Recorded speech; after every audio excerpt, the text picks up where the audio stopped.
Fala aí, galera do segundo ano, bom dia. Como combinado lá com vocês naquele primeiro momento que eu comentei segunda-feira, hoje é o dia de vocês. Vocês também estão num momento complicado aí, alguns já estão pensando em fazer o ERJ, Enem, né? A gente não sabe como é que vai ficar essas funções ainda esse ano, né?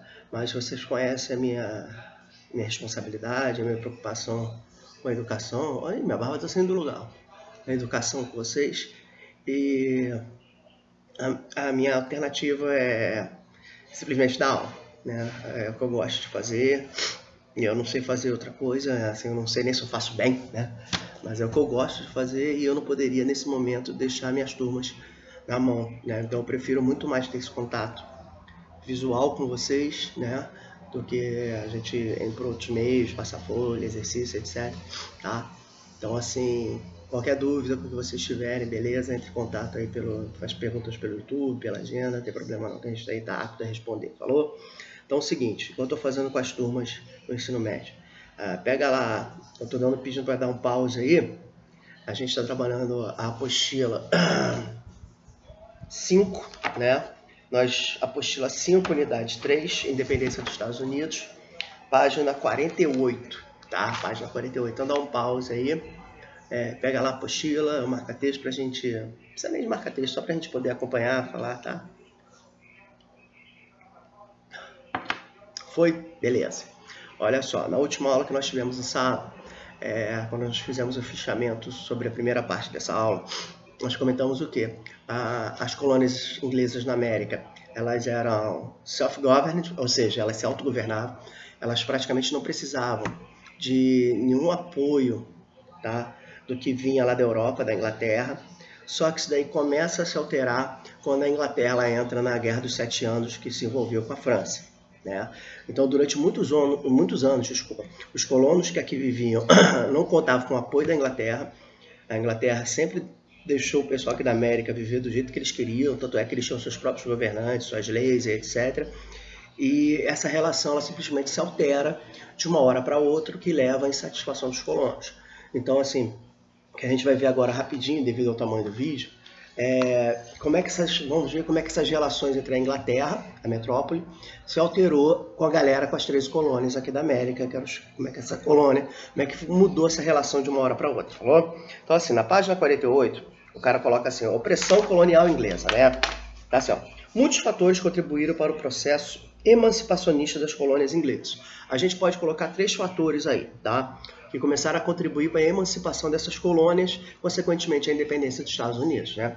Primeiro fator, a autonomia política e o espírito de dependência econômica. Primeiro ponto, os caras eram autônomos, eles não precisavam, nunca precisaram do apoio da Inglaterra com relação a nada, nem com a economia, né, com defesa do território, nada disso, tá? Segundo ponto, ó, influência dos ideais iluministas. Né? A gente não dá para negar que o iluminismo, na sua percepção lá de liberdade econômica, política, social, né, teve grande influência aí na mente dos líderes da independência americana. Né?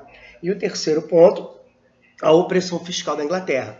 A Inglaterra, quando se envolve na Guerra dos 7 Anos, por mais que ela tenha vencido a guerra, ela gastou muito dinheiro. E uma das saídas foi elevar os impostos ou começar a cobrar os impostos dos colonos aqui na América, coisa que ela nunca tinha feito. Daí a revolta dos caras, né? Quer dizer, quando estava tudo bem, nem lembrava que os caras estavam aqui. Quando passa por um problema econômico, começa a cobrar. Lembra que tem colonos vivendo aqui na América e passa a querer cobrar impostos dos caras. Então, assim, foi um momento meio turbulento de relação entre os colonos e a Inglaterra. Vamos lá. Aí embaixo, ó. Acostumados a produzir para o próprio crescimento e a se autogovernar, foi o que eu falei, ó, influenciados pelos princípios liberais da filosofia iluminista, a submissão a uma política opressora era intolerável pelos colonos. Ou seja, eles produziam para eles mesmos, não precisavam de ninguém. Eram autogovernados, né? Eles mesmos escolhiam seus governantes, suas leis, né?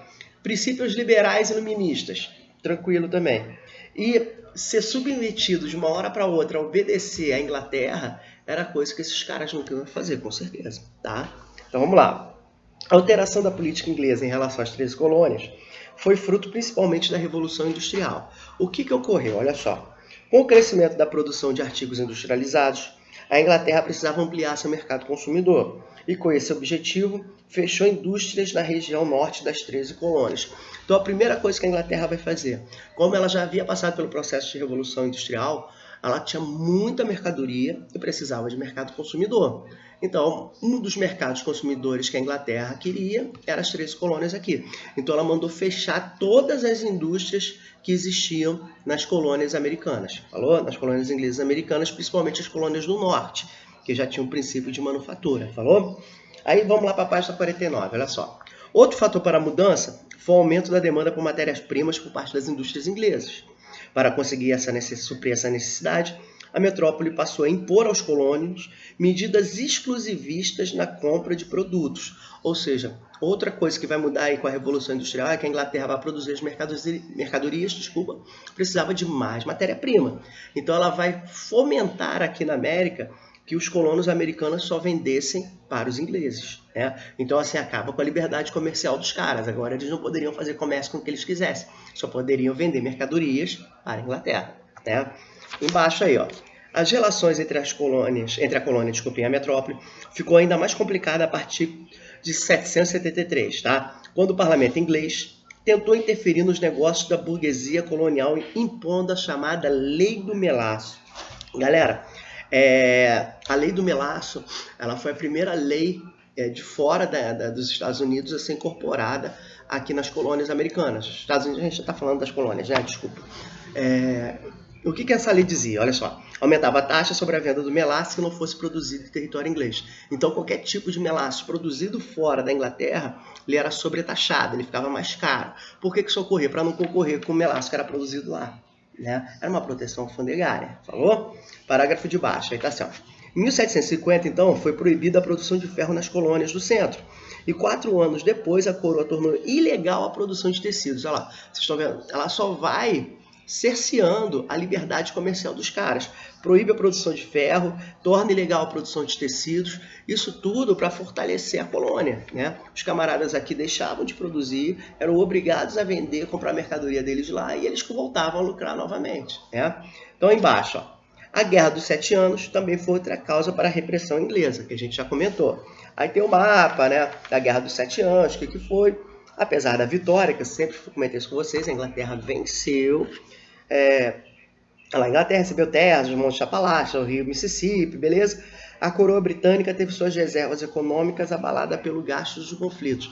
Ou seja, ela gastou muita grana para resolver esses problemas de um conflito que era na América, né? Ela se envolveu na disputa lá de territórios,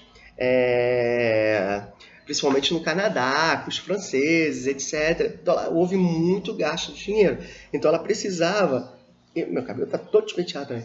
Ela precisava repor esses problemas financeiros aí, tá bom? Para terminar, ó, para resolver o problema, o parlamento britânico então decidiu transferir para os colonos o ônus da guerra. Ou seja, as dívidas da metrópole seriam quitadas com o imposto pago pelos colonos. Então, o que simplesmente a Inglaterra fez? Ela socializou as perdas, que a gente fala, né? Ela aumentou os impostos aqui da América e os colonos, com o pagamento dos seus impostos, ressarceriam a Inglaterra com os gastos que houve nesse conflito que envolveu a França. Então, na realidade, ela transferiu o prejuízo da guerra aqui para a galera que morava na América, né? Daí a revolta explodiu de vez, falou? Só que aí a coisa ainda vai piorar, olha só. Tá assim, ó. Com o fim da guerra, as políticas restritivas da metrópole foram intensificadas. O ato de proclamação proibiu o acesso ao Vale do Rio Ohio, em plena industrialização. No ano seguinte, sublinha, foi imposta a lei do açúcar. Aí já é costume sublinhar, tá? Que vocês estão acostumados a ver o nome. Sugar Act, que vetava a importação do rum e aplicava novas normas ao comércio de açúcar. O açúcar, gente, era um dos grandes fatores da Inglaterra, das 13 colônias, devido ao comércio triangular, né? Que a gente já comentou anteriormente, no final do primeiro ano. O que ocorre? Você tinha lá a galera da Inglaterra, das colônias, produzia melácio com açúcar, não é isso? Levava, trocava na África por escravos, trazia esses escravos até a América Central, aí trocava não sei por que, levava, né? É o comércio triangular. Então isso aí vai interferir diretamente na economia das 13 colônias inglesas, falou? Pra gente terminar aí, bota na página 50 que já é o finalzinho, ó. Em 1765, foram decretadas a lei do selo, Stamp Act, e a lei do aquartelamento, né? Quartering Act. A primeira impõe a cobrança de uma taxa sobre documentos comerciais. E a segunda obrigava os colonos a dar abrigo e alimentação aos soldados das tropas inglesas. Então, assim, qualquer jornal, revista que circulasse aqui teria que ter o selo, que aí você pagaria o imposto, teria que ter o selo da Inglaterra, lá, o selo real, né, que aí você pagaria imposto. E a segunda é que obrigava a galera que era colono aqui a receber soldados ingleses e dar alimentação, abrigo, ou seja, os caras passavam a morar na tua casa, né? Então, assim, as coisas começam a gradativamente piorar cada vez mais para os colonos aqui. Então, ó, diante dessas imposições, os colonos organizaram uma assembleia e decidiram boicotar os comerciantes ingleses que atuavam na colônia. Ou seja, eles simplesmente pararam de comprar produtos que eram vendidos pelos próprios ingleses aqui, tá? Aí tá assim, ó. A situação então agravou-se quando foi imposta a lei do chá, Tea Act, que estabelecia o monopólio da venda do chá aos comerciantes da Companhia das Índias Orientais. Gente, vocês sabem que uma das coisas mais culturais que a Inglaterra tem é o consumo do chá, né? Igual o nosso cafezinho brasileiro que a gente tem aqui. Então, os caras proibiram os colonos americanos de vender o chá, né? Era uma coisa assim que para eles pegou pesadíssimo, então eles não aceitavam isso aí. Então, ó, a reação dos colonos foi violenta. Um grupo deles invadiu o barco das Companhias das Índias Orientais, atirou ao mar toda a carga de chá encontrado, espancaram os soldados e funcionários da companhia, banharam e melado, cumpriu com penas e mandou os caras andar pelas ruas de Boston.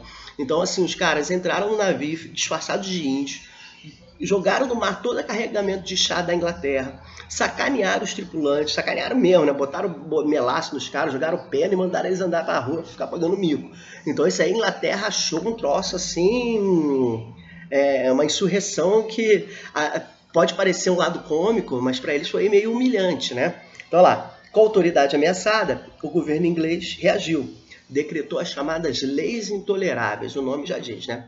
Se são as leis intoleráveis, a Inglaterra não toleraria mais nenhum tipo de abuso com relação ao seu domínio aqui na colônia, né? Então, olha lá, o Porto de Boston, onde ocorreu todo esse caso aí da festa do chá de Boston, que é chamada essa fasezinha aí, o livro não coloca, a apostila não coloca, uma pena, né? Mas é conhecida como Festa do Chá de Boston, tá? Ou The Boston Tea Party, né?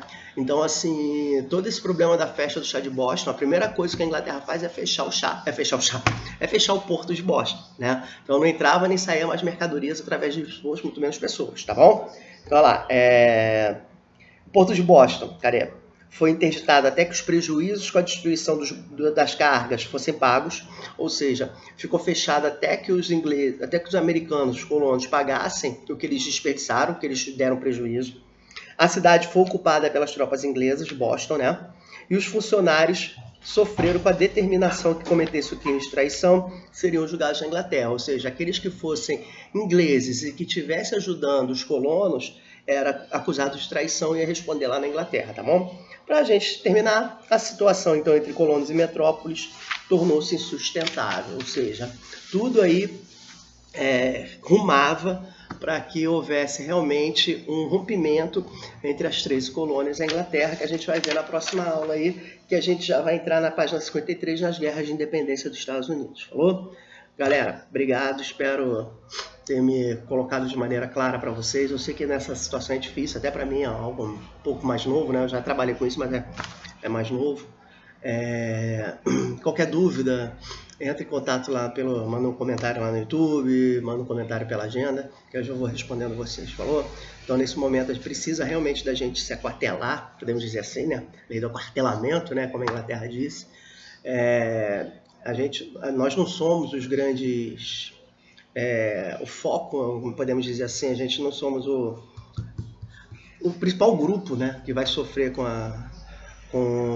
Covid-19, mas nós somos os grandes transmissores, né?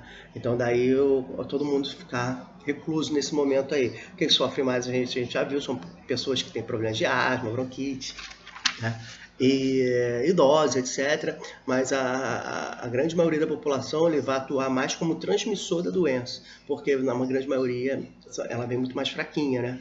Então, assim, é um período necessário mesmo, a gente não sabe até quando, até a princípio, dia 30 a gente já retorna, falou? Mas aí na semana que vem a gente já fecha essa parte, não vamos diminuir nosso conteúdo não, e vocês continuem estudando, que vocês estão num ano importantíssimo aí, falou? Gente, até a próxima, valeu!